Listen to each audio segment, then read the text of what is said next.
Hello friends, welcome to my channel V commerce academy, जिथे मी वंदना तुम्हाला शिकवणार आहे अकाउंट हा विषय अत्यंत सोप्या पद्धतीने। आजच्या व्हिडिओमध्ये आपण एक छोटासा पॉइंट बघणार आहोत, जो छोटासा आहे पण महत्त्वाचा आहे। आज आपण बघू बेसिस ऑफ अकाउंटिंग सिस्टम।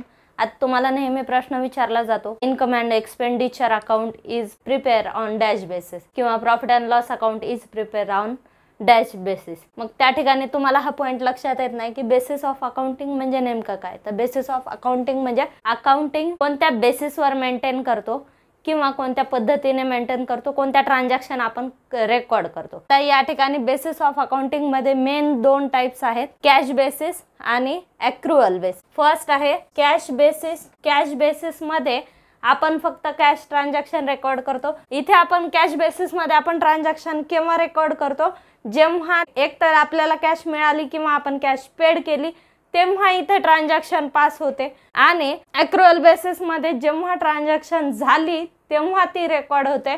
आणि या दोन्हीचं कॉम्बिनेशन म्हणजे आपली तिसरी मेथड हायब्रिड बेसिस किंवा यालाच मिक्स्ड बेसिस म्हणतात। याच्यामध्ये काही ट्रान्झॅक्शन कॅश बेसिसवर रेकॉर्ड होतात, काही ट्रान्झॅक्शन ॲक्रुअल बेसिसवर रेकॉर्ड होतात। आता फर्स्ट आपण बघू कॅश बेसिस म्हणजे काय। Revenue is recognised when cash is received. ठीक आहे, जेव्हा आपल्याला कॅश मिळाली तेव्हाच आपण रेव्हेन्यू रेकॉर्ड करणार। ठीक आहे, म्हणजे जेव्हा आपल्याकडे कॅश आली तेव्हा आपण सेल्सची ट्रान्झॅक्शन रेकॉर्ड करणार तिथे। म्हणजे आपण वस्तू विकल्या 10,000च्या, सोल्ड गुड्स ₹10,000, मग ही ट्रान्झॅक्शन इथे रेकॉर्ड करणार आपण, कारण आपल्याला 10,000 रुपये मिळाले। ठीक आहे, कॅश बेसिसवर आपण वस्तू विकल्या तर तुम्हाला 10,000 रुपये मिळाले, लगेच ती ट्रान्झॅक्शन रेकॉर्ड होणार। आता जर समजा sold goods to Ramesh on credit basis ₹50,000, तर 50,000च्या वस्तू आपण उधारीवर विकल्या तर ही ट्रान्झॅक्शन इथे रेकॉर्ड होणार नाही। ठीक आहे, कॅश बेसिस मध्ये ही ट्रान्झॅक्शन रेकॉर्ड होणार नाही। मग कधी रेकॉर्ड होणार, समजा रमेशने आपल्याला 6 महिन्याने पैसे दिले, मग आपण ही ट्रान्झॅक्शन 6 महिन्यांनी रेकॉर्ड करणार। तर ज्या वर्षी त्याने पैसे दिले त्या वर्षाच्या अकाउंट मध्ये आपण ती ट्रान्झॅक्शन रेकॉर्ड करणार। आता उदाहरणार्थ आपल्याला दिलंय सोल्ड गुड्स ₹20,000। आता 1 जानेवारीला आपण सेल केला। ठीक आहे, 1 जानेवारीला सेल केला ऑन कॅश, तर मग ट्रान्झॅक्शन रेकॉर्ड कधी करणार आपण, 1 जानेवारीलाच रेकॉर्ड करणार, कारण 1 जानेवारीला आपण सेल्स केले 20,000चे कॅश बेसिसवर। ठीक आहे, इथं काय दिलं, revenue is recognised when cash is received. जेव्हा आपल्याला कॅश रिसिव्ड झाली तेव्हा ते रेकॉर्ड करा। 2 जानेवारीला आपण रामला गुड्स विकल्या 25,000च्या। ठीक आहे, उधारीवर विकल्या आणि याचे पैसे रामने आपल्याला 2 एप्रिलला दिले। 2 एप्रिलला त्यांनी 25,000 रुपये दिले। मग आता ही ट्रान्झॅक्शन आपण हे सेल्स कधी दाखवणार, हे सेल्स आपण दाखवणार एप्रिल महिन्यात, कारण याचे पैसे कधी भेटले, एप्रिल मध्ये। जानेवारी मध्ये आपण फक्त वस्तू विकल्या, रामला विकल्या, पण त्याचे पैसे भेटले नाही। मग कॅश बेसिसवर ट्रान्झॅक्शन कधी रेकॉर्ड होणार, जेव्हा त्याचे पैसे आपल्याला मिळतील तेव्हाच त्या रेकॉर्ड होणार। मग याचे पैसे आपल्याला 2 एप्रिलला दिले रामनी, 2 एप्रिलला पैसे दिले, म्हणजेच ही ट्रान्झॅक्शन आपण कॅश बेसिस या सिस्टम नुसार कधी रेकॉर्ड करणार, 2 एप्रिलला ही ट्रान्झॅक्शन दाखवणार सेल्सची। ठीक आहे, जरी ती 2 जानेवारीला झाली तरी ती तिथे दाखवणार नाही, ज्या दिवशी कॅश मिळेल त्याची त्या दिवशी आपण सेल्स दाखवणार। ठीक आहे, मग ही सिस्टीम कोणती आहे, ही सिस्टीम आहे कॅश बेसिस। कॅश बेसिस मध्ये revenue is recognised when cash is received. ज्या दिवशी कॅश मिळाली त्याच दिवशीची आपण सेल दाखवणार। Expenses are recognised when they are paid. Expenses आपण कधी दाखवणार, ज्या डेटला एक्सपेन्सेस पेड केले त्या डेटला ते एक्सपेन्सेस दाखवणार। ते मागच्या वर्षीच्या असू द्या, पुढच्या वर्षीच्या असू द्या, हे बघणार नाही। ज्या दिवशी आपण पेड केले त्या दिवशीचे ते एक्सपेन्सेस त्या दिवशी रेकॉर्ड करणार। आपल्याला सॅलरी द्यायची आहे 10,000 रुपये, आपण दिली नाही, ती द्यायची आहे, मग इथे ती रेकॉर्ड होणार नाही, कारण आपण कॅश बेसिसवर जेव्हा आपण कॅश दिली त्याच वेळेस आपण रेकॉर्ड करतो। म्हणजेच outstanding income, outstanding expenses transaction इथे रेकॉर्ड होणार नाही। ही झाली आपली कोणती method, cash basis. Accrual basis, accrual बेसिसलाच दुसरं नाव आहे मर्कंटाइल बेसिस। याच्यामध्ये revenue is recognised when it is earn झाला, म्हणजेच आपण ट्रान्झॅक्शन केली, ज्या दिवशी सेलची ट्रान्झॅक्शन केली त्या दिवशी आपण सेल्स दाखवणार। उदाहरणार्थ आपण सेल्स केले, 2 लाखाच्या वस्तू विकल्या, 2 लाखाच्या वस्तू विकल्या, ह्याच्यामध्ये आपण काय केले, 1.5 लाख कॅश सेल्स केले, 50,000 क्रेडिट सेल्स। ठीक आहे, मग आपण दोन्ही सेल्स दाखवणार, या सिस्टीम प्रमाणे दोन्ही सेल्स दाखवणार. आपण काय करणार, डिवायडेशन करणार सेल्सचं 2 भागामध्ये. 1,50,000 कॅश सेल्स दाखवणार, बाकीचे 50,000 उधारीवर विक्री दाखवणार. मग ते 50,000 आपण डेटर दाखवणार. म्हणजे आपल्याला ते 50,000 रुपये लोकांकडून येणं हे आहे म्हणून आपण दाखवणार. आणि हे ट्रान्झॅक्शन कधी दाखवणार आपण, ज्या दिवशी आपले सेल्स झाले त्या दिवशी आपण 2 लाखाचे सेल्स रेकॉर्ड करणार. आपल्याला त्याचे पैसे मिळो अथवा न मिळो, सेल्सची ट्रान्झॅक्शन झाली आपण ती रेकॉर्ड करणार. ठीक आहे. मग ही कोणती सिस्टीम सांगते, ॲक्रुअल किंवा यालाच दुसरं नाव काय, मर्कंटाईल बेसिस. मग आता इथे काय सांगितलं, revenue is recognised when it is earn. Revenue आपण कधी दाखवणार, जेव्हा ट्रान्झॅक्शन झाली, ज्या दिवशी ट्रान्झॅक्शन झाली त्या दिवशी आपण दाखवणार. मग त्याची कॅश मिळो अथवा न मिळो.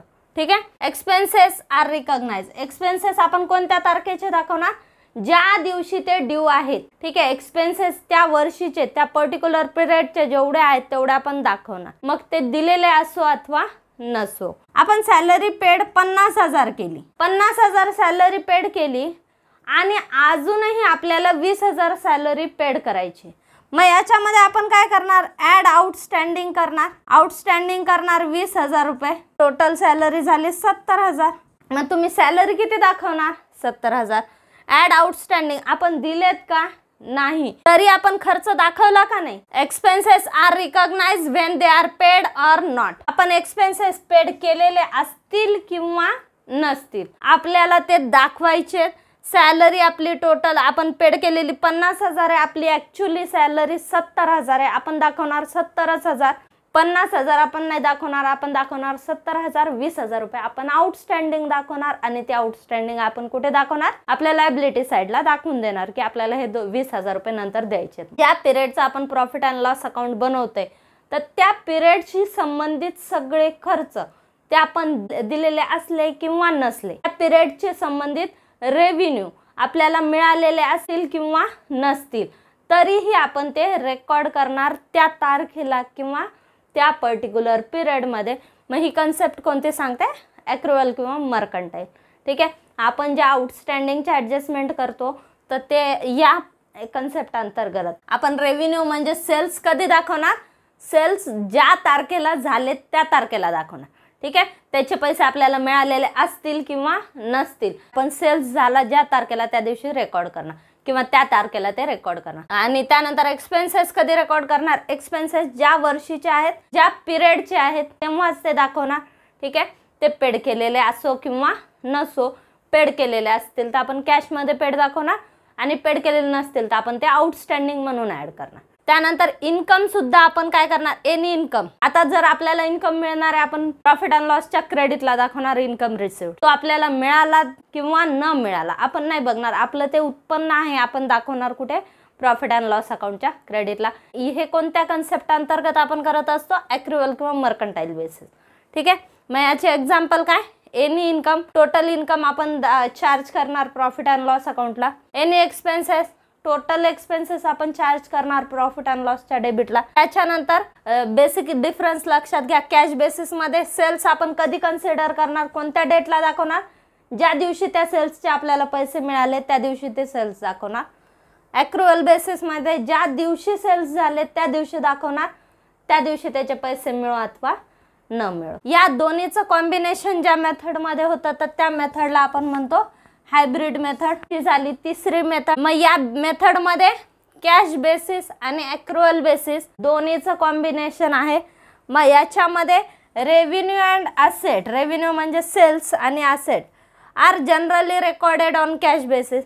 ठीक आहे. ज्यावेळेस आपण ॲसेट परचेस केलेले आहेत त्यानंतर रेव्हेन्यू आपले सेल्स ते जनरली कशावर करणार आपण रेकॉर्ड, कॅश बेसिसवर. ज्या दिवशी आपल्याला आपण कॅश सेल्स केलेले आहेत तर त्या दिवशी ते रेकॉर्ड करणार. काही क्रेडिट सेल्स पण रेकॉर्ड करणार. एक्सपेन्सेस आपण कोणत्या बेसिसवर करणार, एक्सपेन्सेस आपण ॲक्रुअल बेसिसवर करणार. ठीक आहे. म्हणजेच जर एक्सपेन्सेस आपण पेड केले तर ते प्रॉफिट अँड लॉस अकाउंटच्या डेबिटला ज्या दिवशी आपले एक्सपेन्सेस झालेले आहेत तर त्या दिवशी ते पेड दाखवणार. जर पेड केले नसतील तर त्या दिवशी आपण आउटस्टँडिंग म्हणून दाखवणार. ठीक आहे. पण त्याच पिरियड मध्ये आपण ते दाखवणार. ही झाली हायब्रिड मेथड. मग याच्यामध्ये लक्षात ठेवा रेव्हेन्यू आणि ॲसेट साठी कोणता बेसिस यूज करणार, कॅश बेसिस, आणि एक्सपेन्सेस साठी ॲक्रुअल बेसिस. तर हे झाले बेसिस ऑफ अकाउंटिंग सिस्टीम. यालाच basis methods of accounting system सुद्धा म्हणतात. कॅश बेसिस मध्ये आपण ट्रान्झॅक्शन कधी रेकॉर्ड करणार, जेव्हा त्याची कॅश मिळेल किंवा आपण पेड करणार तेव्हा. ॲक्रुअल बेसिस मध्ये ज्या दिवशी तो खर्च होणार आहे किंवा सेल्स होणार आहे तेव्हाच आपण रेकॉर्ड करणार. आणि मिक्स मध्ये दोन्हीचं कॉम्बिनेशन आहे. रेव्हेन्यू आणि ॲसेटच्या बाबतीत कॅश बेसिस यूज केला जातो, एक्सपेन्सेसच्या बाबतीत ॲक्रुअल बेसिस. आता याचं एक्झाम्पल, कॅश बेसिस ही सिस्टीम जनरली कोण फॉलो करतात? डॉक्टर, लॉयर्स, CA, प्रोफेशनल लोकांद्वारे ही सिस्टीम फॉलो केली जाते. आणि NPO नॉन प्रॉफिट ऑर्गनायझेशन, उदाहरणार्थ स्पोर्ट क्लब, लायब्ररी, हॉस्पिटल्स, ह्या नॉन प्रॉफिट ऑर्गनायझेशन आहे, तर ह्या सगळ्या ही सिस्टीम यूज करतात. त्याच्यानंतर आहे ही जी सिस्टीम आहे हायब्रिड बेसिस, तर नॉर्मल ट्रेडरद्वारे यूज केली जाते, ती हायब्रिड सिस्टीम यूज केली जाते. आपण दोन्ही ट्रान्झॅक्शन रेकॉर्ड करत असतो.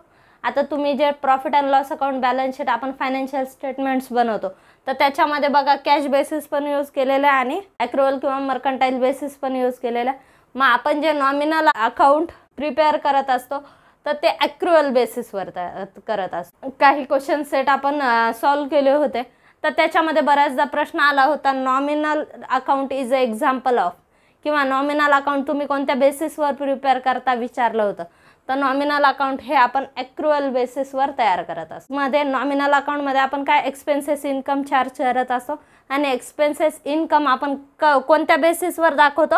ॲक्रुअल बेसिसवर. आता इन्कम अँड एक्सपेंडिचर अकाउंट, त्यानंतर प्रॉफिट अँड लॉस अकाउंट, तर हे अकाउंट ॲक्रुअल किंवा मर्कंटाईल बेसिसवर तयार केले जातात. तर हे झाले बेसिस ऑफ अकाउंटिंग सिस्टीम. आजचा व्हिडिओ तुम्हाला कसा वाटला हे कमेंट बॉक्समध्ये नक्की कळवा. चॅनल अजून सबस्क्राईब केलं नसेल तर चॅनलला सबस्क्राईब करा, व्हिडिओला लाईक करा, शेअर करा आणि सबस्क्राईब करा. थँक्यू.